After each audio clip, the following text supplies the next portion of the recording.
कद्र पैसे की नहीं, कद्र मेहनत की होती है।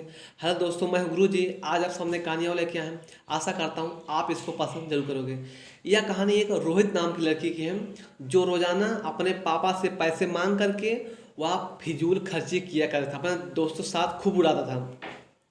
तो उसके पापा जो थे वह दूध से खोया बनाते थे। तो रोजाना दूध से खोया बनाते थे। तो एक दिन क्या हुआ, उसके पापा खोया बना रहे थे और लड़का है उस पापा से पैसा मांगने लगा। कहा पापा हमको पैसा दे दीजिए। पापा बोले कि आखिर पैसा करोगे क्या तुम? तो लड़का बोला कि मैं कुछ भी करूं, इससे आपसे क्या मतलब पापा। तो पापा उसको जानते थे ना कि ये पैसा कहाँ रोज उड़ाता है। कहा कि आज वह पैसा मैं नहीं दूंगा। तो लड़का बोला कि पापा दे दो ना पापा। अच्छा, अगर आप कहिए तो मैं आपको रोजाना पैसा दूं। पापा बोले ठीक है, अब आज के बाद तो हमको रोजाना 2 रुपये देना। तो क्या हुआ, तो लड़का कहा ठीक है। अब लड़का दूसरे दिन क्या हुआ, गया 7 दिन घूमने, शाम होने लगी। सोचा अरे राम रे, पापा को तो पैसा देना है 2 रुपये। जाकर अपने दादी से मांग करके 2 रुपया अपने पापा को दे दिया। अब पापा जो है उसके शाम के टाइम खोया बना रहे थे। फिर उसको भट्ठी में उसको जो पैसा पाते हैं 2 रुपया उसी में डाल देते हैं। लड़का कुछ नहीं बोला। फिर अगले दिन क्या हुआ, अपने दादाजी से पैसा मांगता है, लाकर पापा को देता है। पापा उसके खोए बना रहे थे, उसी भट्टी में 2 रुपया डाल देते हैं।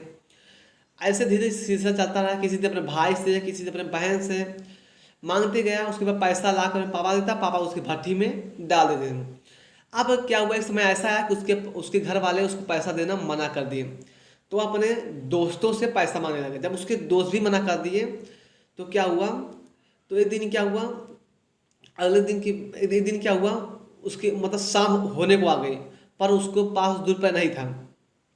वह सड़क के किनारे सोच रहा था कि पैसा कहाँ से आए। तो क्या देता है कि एक बूढ़े बाबा जी थे, वो रिक्शा चला रहे थे और एक सवारी बैठाए थे, उसके मतलब घर तक छोड़ने जा रहे थे। तो लड़का उनको बाबा जी रुका कि बाबा जी प्लीज़ थोड़ा सा रुक जाइए, कहिए तो मैं इसको जो सवारी है आपका इसको मैं छोड़ता हूँ, इसके जहाँ मंजिल जहाँ वहाँ तक छोड़ देता हूँ और इसके बदले केवल आप हमको 2 रुपये दे दीजिएगा बस। बाबा जी बेचारे बहुत थक गए थे, कहे ठीक है बेटा ले जाओ। तो वह उसको चलाते हुए ले जाता है और ज़्यादातर लेकिन उसका तो एकदम हालत गंभीर हो गया, डाउन हो, क्योंकि इसके पहले वो कभी रिक्शा चलाने था। साहब बहुत मेहनत लगती है, बहुत मेहनत लगती है रिक्शा चलाने में। तो लेकिन ज़्यादा तबीयत उसकी मस्त हो गई थी। उसका मन ही कहा था कि मन का ये छोड़ छाड़ दूँ, चाहे पैसा मिले ना मिले तो। लेकिन मजबूरी में क्या हुआ, वह रिक्शा लेके जाता है और उसको छोड़ता है और सीधे आता है बाबा जी को देता रिक्शा। और बाबा जी उसको बदले में 2 रुपये देते हैं और पैसा लेके आया और ला करके हाँफते हुए पापा को देता। कहा पापा पैसा ले लीजिए।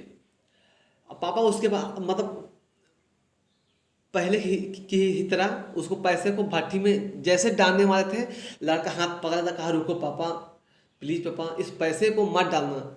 यह पैसा मैंने बहुत मेहनत की है, इसको मैंने रिक्शा चलाया है, मेरा मेरे खून पसीने की मेरे खून पसीने की है ये, बहुत पसीना बहाया पापा इसके लिए, प्लीज़ पापा इसको मत बहाओ। तो तो उस दिन लड़के को समझ में आ गई थी। तो पापा बोले समझ गया ना कि आखिर पैसा कितना मेहनत से आता है। तो लड़का कहा हाँ पापा मैं समझ गया, अब मैं कभी अनर्गल पैसा नहीं खर्चा करूँगा पापा, कभी बेकार नहीं, अपने दोस्त के साथ कभी नहीं उड़ाऊँगा। क्या होता है ना, लोग बोलते हैं कि जो पैसा होता है वो जो कहते हैं ना कि बाप के पैसे से आयस होती है और अपने पैसे से केवल आवश्यकताओं की ही पूर्ति होती है। कोई व्यक्ति अपने पैसे से खर्च ज़्यादा खर्च नहीं करता है, केवल जो आवश्यकता होती है उसी पूर्ति करता है। कहानी अच्छी लगी हो तो लाइक कमेंट कर दीजिएगा, इससे हमारा हौसला बढ़ता है ताकि आपके लिए और अच्छी अच्छी कहानी लेके आएँ। धन्यवाद।